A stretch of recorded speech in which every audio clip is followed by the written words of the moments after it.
Hello. There's usually a puzzle in a set of Christmas crackers, isn't there, that test one's skills to separate two bits of interlocking metal. Suddenly they separate, but can you remember how you did it? I never can. Now, I was given this little shopping bag that folds into a plastic teacup shape with a zip all round. It was full of lots of little bits and pieces, which was great fun. But do you think I could get it back easily into the teacup shape after using it? It took ages, but suddenly I realised what I had to do and I couldn't believe how stupid I'd been. I love puzzles of all kinds. Crosswords, maths puzzles, cryptic, quizzes. Richard and I do a crossword puzzle most mornings while we have our coffee, and some are easier than others. The quick ones usually take longer because there are so many possible words that fit.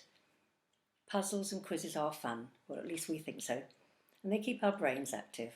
But I know many people who don't share that opinion. How to solve knotty problems? Well, that's something we all have to face at some time or another.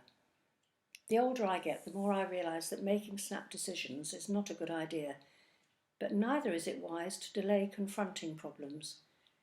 The more we put things off, the bigger the problem seems to become. Some things we have to tackle on our own, but at other times we need help.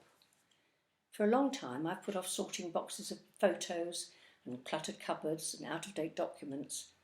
And this last few weeks I got really down to it, and it didn't take nearly as long. It was not nearly as arduous as I'd imagined it would be. However, there are things I like to talk over with a friend or family member. None of us likes to burden other people with our problems or concerns, and yet we're usually willing to be there for somebody else.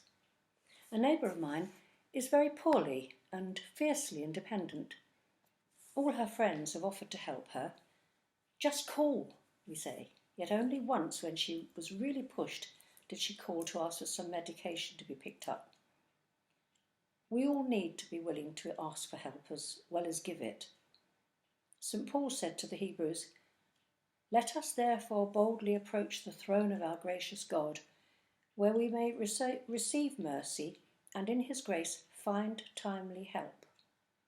In Matthew chapter 7, Jesus said, "Ask and you shall receive."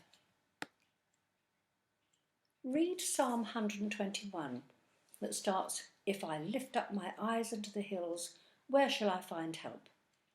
Help comes only from the Lord, maker of heaven and earth."